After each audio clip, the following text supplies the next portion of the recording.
It's increasingly clear that corporate America is now the left's ideological enforcer. It couldn't be clearer, and it's not just happening in Silicon Valley. Until this week, Dennis Finley was an editor at the Burlington Free Press in Vermont, but the Gannett media giant unceremoniously fired him this Tuesday after he tweeted questions about a Vermont proposal to create a third gender option for driver's licenses. Why'd they do that? Well, Dennis Finley joins us tonight to answer that question. Dennis, thanks for coming on. Thanks, Tucker. Thanks for having me. So the reason I want to talk to you is I was sincerely, I'm not just saying this rhetorically, a little bit confused by your firing, since you didn't attack transgendered people. You didn't even attack the idea of a third sex on the driver's licenses from the tweets that I saw, but you asked questions to somebody else on Twitter. I didn't understand how that was out of bounds. Well, I believe, Tucker, it was out of bounds because I didn't agree with it. I think it's as simple as that. There's a powerful contingent of speech police out there. This is an extremely liberal state, progressive state, and I kind of galvanized them unwittingly, and it went on all through the weekend, and they didn't want to stop until they had my head on a platter, and they finally got it on Monday evening. But you say Vermont is liberal, but there's nothing liberal about taking a man's livelihood away because you disagree with him. That's not liberal. That's something else. Well, you'd have to ask them, but I think they think it's a feather in their cap anytime they can get rid of somebody who disagrees with them. I think that's what's going on here.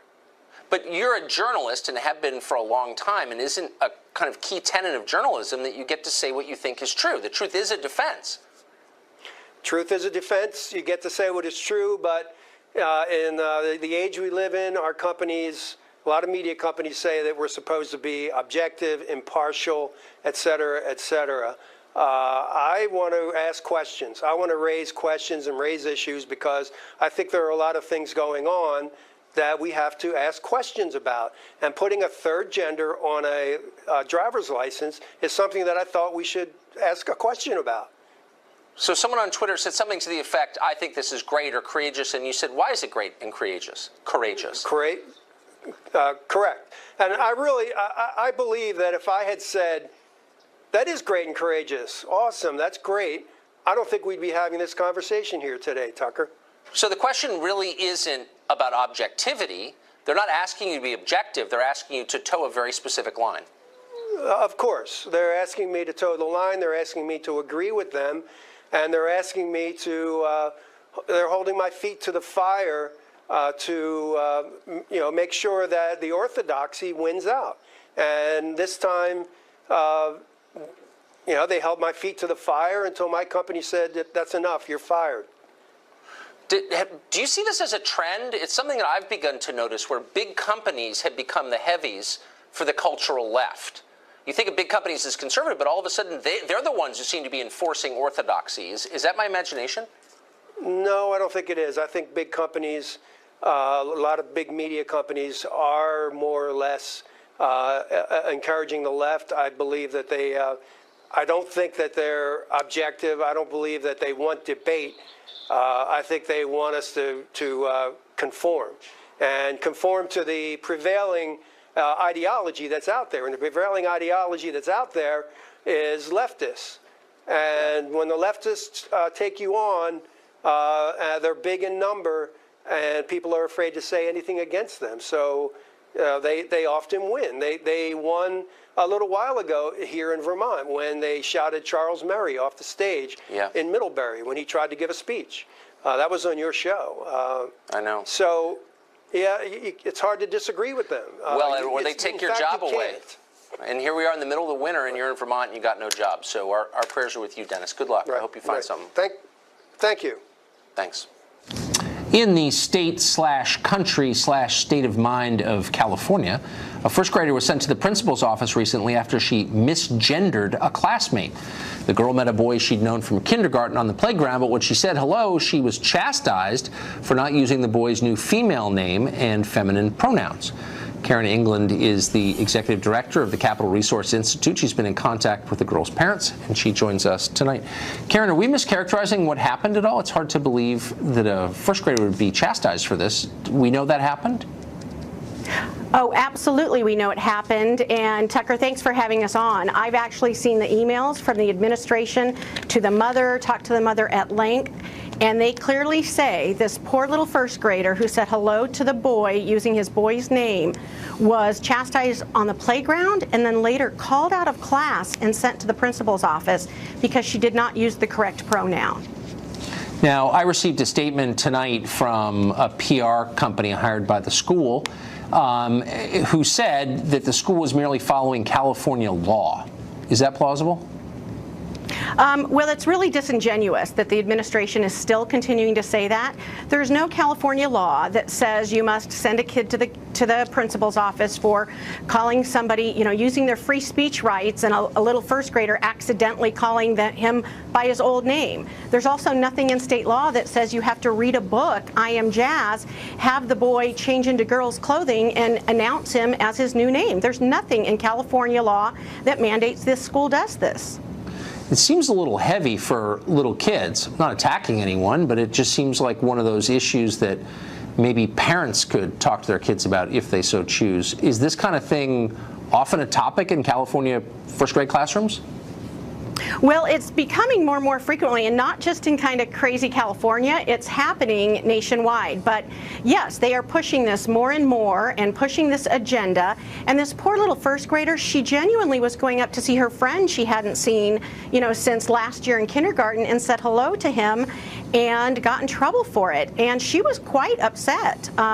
The parents have since left the school district because they were told she would have to go to the principal's office again and be investigated if it happened again. Investigated by whom? Investigated, and that was the word that they used in the email, by the administration to see if it was intentional or not. As if a first grader, first graders get names mixed up all the time. This is, I don't even know what to say other than it's really depressing and upsetting. And I'm just glad I grew up in a different time. Karen, thanks a lot for joining us. Appreciate it. Thanks for having me, Tucker. It's been 3 weeks since President Trump announced his plan to reinstate the ban on transgender soldiers serving in the military, which had existed without issue until 2016. The policy's revival is still forthcoming, but the gay rights group Lambda Legal is already planning a challenge and says that challenge will be filed as soon as the plan is revealed. Sharon McGowan is Lambda's legal director of strategy, and she joins us tonight. Sharon, thanks for coming on. It's a pleasure to be here tonight with you, Tucker. Thanks.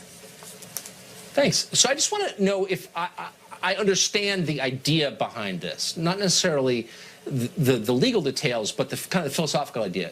Is it that transgender troops have a right to serve in the military, which is to say anyone who wants to serve has the right to serve? Is that the idea?